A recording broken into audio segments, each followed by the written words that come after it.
Hello, friends. It's Chapo. This is where we want to be. We have a solid base of support, and we don't want to peak too early. We want to peak at just the right time, which would mean that this is the fulfillment of that, long-term strategy.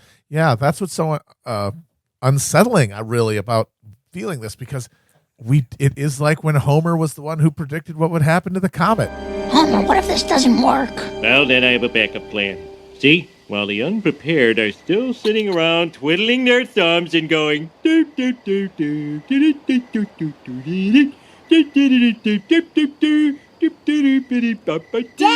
plan. I'm getting to that. It's like, it's happening. Are we really that? Are we right? Everyone else was wrong. Are we really right? Yeah, it's happening. We're right. We're great. I guess it's just I have a hard time absorbing it. I'm very excited. That's easy for me. So yeah, a nervous energy, but there's a thrum here that I'm feeling, and I would say it's a positive one. Yes, I feel like the beam. We're on the path of the beam. I feel like a small bean too. But there is something that I was chopping it up with these guys about recently, or I'm sort of beginning to think about that. Adds another layer to this feeling and this moment we're in, and that is this idea that we have thus far spent our time. Let's go down the list here. Beto O'Rourke, Blop. Pete Buttigieg, Bye-bye. Kamala Harris, Done. Elizabeth Warren, Finished. Joe Biden. Sleepy Joe, go to bed. We've trained our fire on these targets as they've presented themselves, and for the most part, we're humming right along. Yeah, no, slaying queens. But there's another figure out there in this election. A phantom menace, if you will. Yes, there is a phantom menace lurking out there that we have thus far. We've certainly talked about him. We've definitely made fun of him, but I don't think we've trained our attention or fire on him in quite the same way. But I'm beginning to think about it now. That figure is like a sort of, not, I won't say a final boss. But Trump's the final But boss. a secret boss. Yeah. Like it's you unlock like a hidden dungeon. You're like, oh wait, I thought I was done. It's like, no, secret boss. You could probably figure it out by now. It's Michael Bloomberg. Hello, it's me, the former mayor of New York. Stop drinking that soda, you pig. Don't you remember me? What I did for the city after 9/11?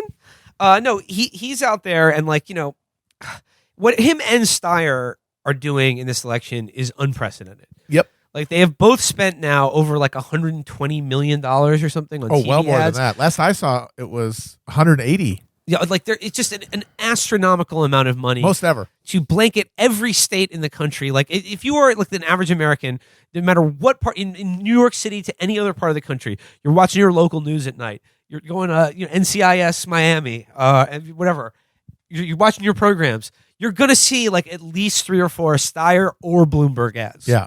And as we've seen with Steyer, he's been able to buy 8, 9, 10%. In some places, in some surveys, up to as much as 17%. And those are in the early states. Those aren't even in the later Super Tuesday and after states. And that's apparently the quotient of primary voters who just like TV, like stuff they see on TV. They enjoy all the products and services and people being advertised. They like having a friend in the house while they're doing cleaning and stuff. No, this is Homer driving by all the billboards and yes, sir, Mr. Billboard.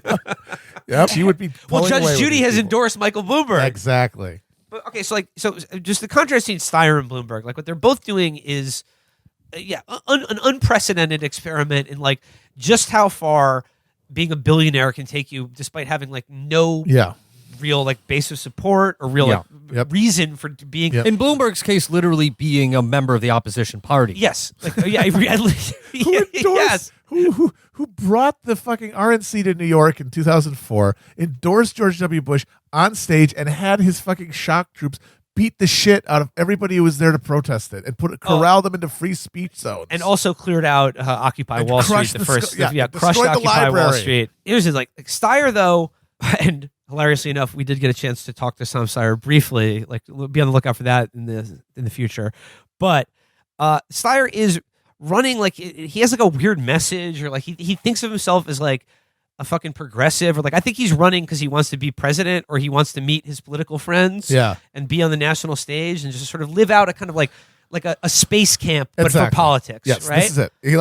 If you think about it, if you're a billionaire and you literally think Bernie Sanders is cool, you can't meet him the way that rich people get to meet other politicians. Like, that's the argument of people who say that political donations aren't bribery. They say these are just rich people who want to meet famous politicians and feel special.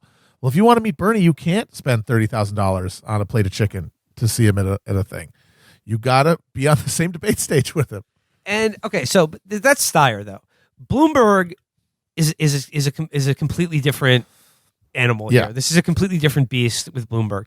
Bloomberg is running and spending all this money to defeat Donald Trump, but even more than that, he is running to stop Bernie Sanders from being president. 1,000,000%. That is like he would have done it in 2016. He threatened to. He threatened to if Bernie and Trump were the nominees. He said he would enter as an independent. Yep. This time around, he's doing it as a Democrat, and he's not even running in the early states. But what he is like sitting out the first 3-4 states. 4 states. Yeah. He's been waiting till Super Tuesday, right? Yeah. What he is auditioning to be is the guy to stop Bernie, who is there, who can stay in it as long as he needs to, spend as much money as he has no limit, and collect delegates. He has no limit. Yeah, exactly, and rack up delegates. Yeah, just pick up those. And we've talked about it before here. Like the goal here for the Democratic Party, as Bernie continues to lead poll after poll, maybe win some of these early states. All 4 of them, maybe, honestly, maybe. I just no one wants to say it. Don't say it. Don't say it.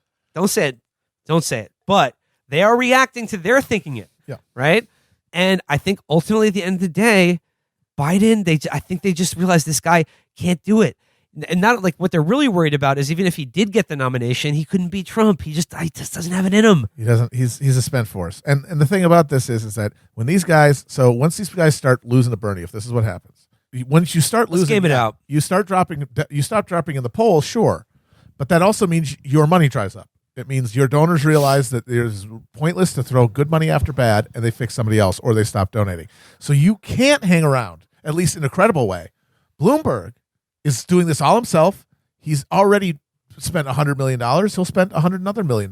He'll spend $500 million, and he would never even notice it being gone. I've read something that like the amount of money he's spending on his campaign every week is an unbelievable amount of money, but he has so much money that's just the equivalent of what his money makes in that just week. His interest. It's his interest. It's just the interest. Yeah. He has not touched the nut, and even if, like I said, he spent $500 million for this, he wouldn't touch his nut.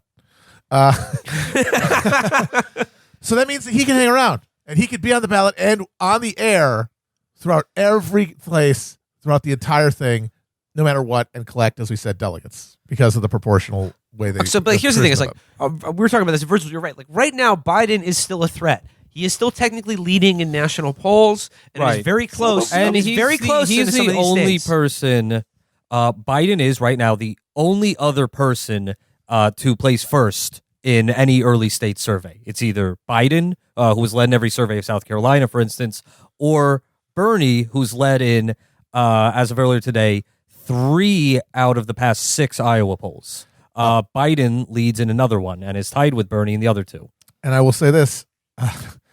He has led basically every national poll until this week, where Bernie is finally actually at the top. Where now it basically polls. comes down to methodology. Yeah. But let's be honest. This is a Biden versus Trump. Right now, maybe yes. like you can have like a big showing for like some of these also runs. Maybe I don't know.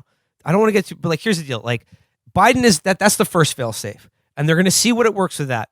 But should something happen that we're thinking about, it's going to become very cool. It's going to become apparent very quickly that that fail safe has been blown. Yep. And Bloomberg is the secret boss that is behind that. Yep. And he is only there to get enough delegates to get it to a second vote on the floor of the convention and literally do a coup. Mm-hmm. A coup, like a legal coup by money. Yeah. To subvert a popular democratic movement. A Saddam 79. Yeah. Joe, but keep this in mind. 60.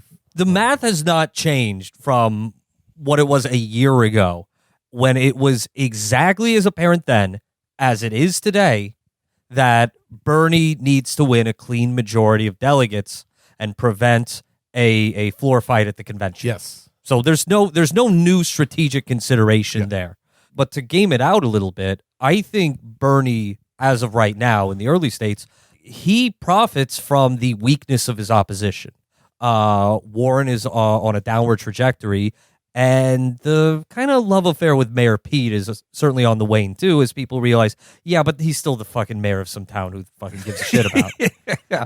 Klobuchar isn't really taken off, and Biden, his toughest opposition, the last Democratic vice president, is melting down on a semi-regular basis and is totally incapable of changing up his campaign strategy in any way.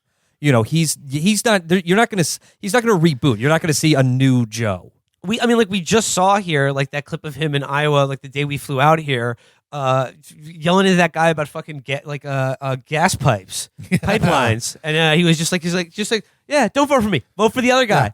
Yeah. He was just disagreeing with him about pipelines, and he's just like, hey, buddy, let me tell you this: eat shit. Fuck off. And there's the door. Bye. Vote for someone else. Fuck you. That is what Democrats have done basically for everyone's living existence. That is listening to this, and even their parents, is what are you going to do?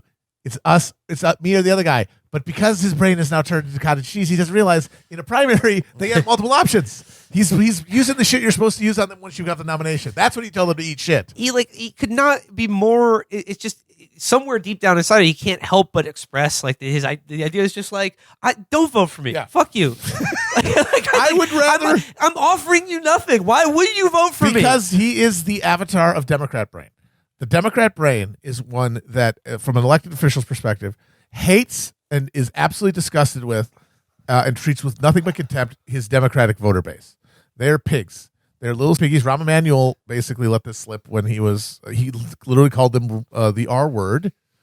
And you should always dom them and remind them that you are the only thing standing between them and Armageddon.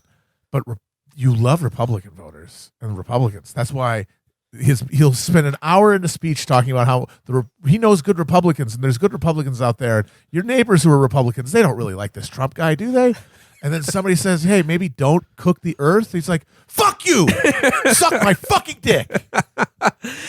I just and for that reason alone is why when you look at like polls and shit, why the age gap in the Democratic Party right now is so profound in that like voters under the age of 40 like prefer Bernie Sanders by an astronomical number. Biden's in single digits. Like in single digits, 7%. 7%. Yeah. And then it's slightly less dramatic over 60, but the gap is huge between Biden and Sanders. Huge. And that was played. We saw a Biden event today. Yeah, we'll tell you. We'll talk about it later, but one thing we can say is that crowd, it looked like the day room of a rest home.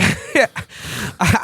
I said it already, but I'll say it again. All I could think of leaving that event was just the very beginning scene of The Irishman. Like that's what it felt like. I just hear still of the night.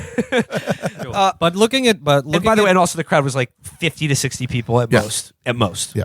But looking at Bernie's opposition right now, it's pretty clear that Pete, who only polls well in Iowa, New Hampshire, and has the strongest organization, really the only organization to speak of anywhere in Iowa and New Hampshire, has to deliver in those two states. His national polling numbers are just below single digits, across the board. Yeah. And for him to continue to satisfy his backers and be able to make it to Super Tuesday, where he has no organization, he's not running any ads or anything like that, he needs a win or a close second in Iowa or New Hampshire. And even that's not really enough of a springboard for him, I don't think, to propel him to the nomination. But just to continue, he has to do better than he's polling right now. Absolutely. Elizabeth Warren, really the similar situation. She probably, she's been in the longer and has a bigger profile. She probably has some kind of organization, in some Super Tuesday states. But, if she's getting like fourth in Iowa or fourth in New Hampshire, both of which are very, very, very possible right now, I think she would hope for a comeback in Nevada, where she's got like Harry Reid people there, and she looked like a strong contender earlier in the year in that state. But if she eats it there too, like is especially if she's like losing to Tom Steyer, she might lose to Tom Steyer here. Honestly, it's very hard to see her fighting on after that. Yeah, especially when this would put her at risk of losing her home state, which votes on Super Tuesday, which would be uniquely humiliating. Yeah, that's what Kamala Harris dropped out to avoid.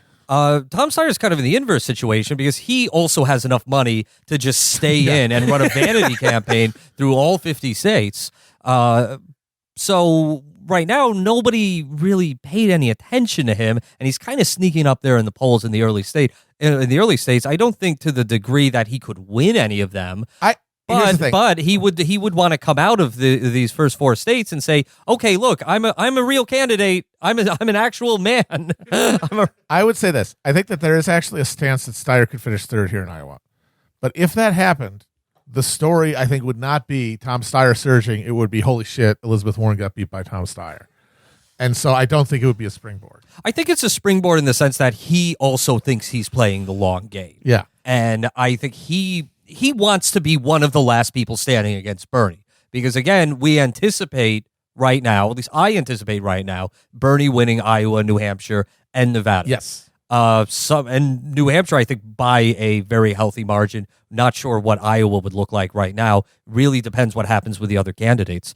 And essentially what, Bloomberg, Biden, and Steyer, who are the most likely people right now to be able to stay through this entire primary process to the very end, I think they're all generally thinking, okay, once those 2 other guys get knocked out, it'll just be me and Bernie, and I'll beat that guy because he's a socialist and I'm not. Yeah.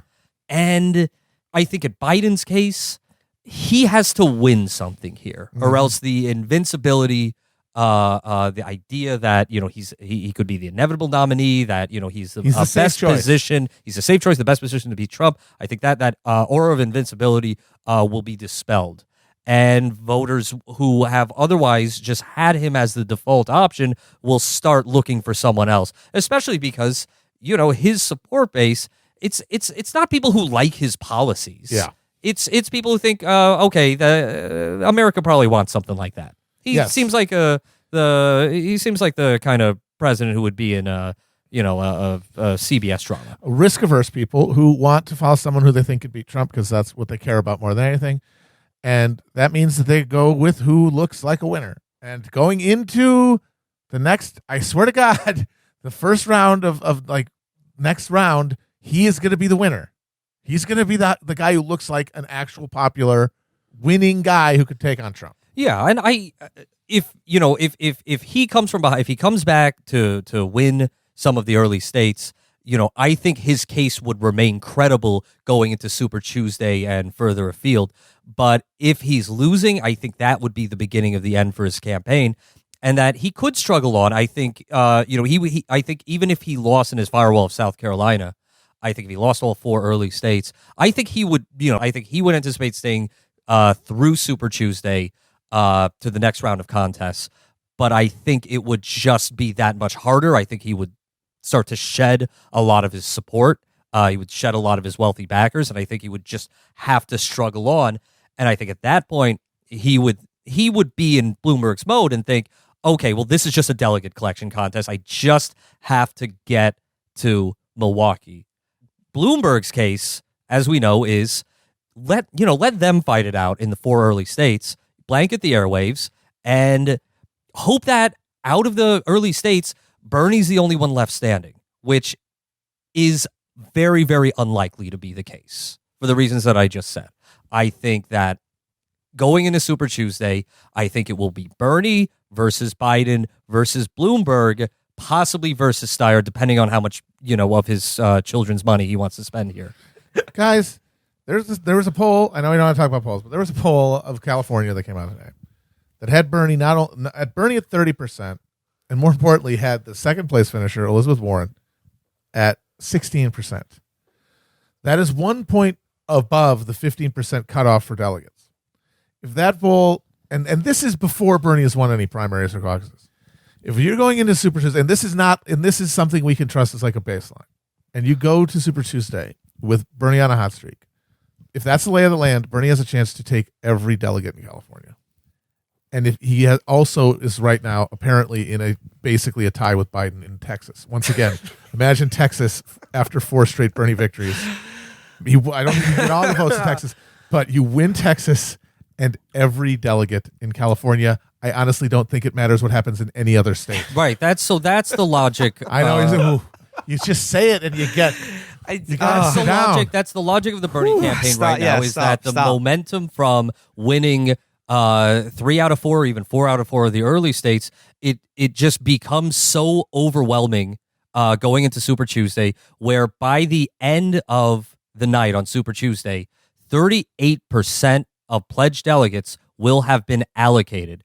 And we know Bernie has an exceptional organization in California, in many of the Super Tuesday states. Many of them are states that he won by huge margins last time around in 2016. At that point, you have to think a lot of primary voters will see the guy with the momentum, the guy who they like, by the way, has an 80% favorability rating, and say, okay, looks like the contest's over.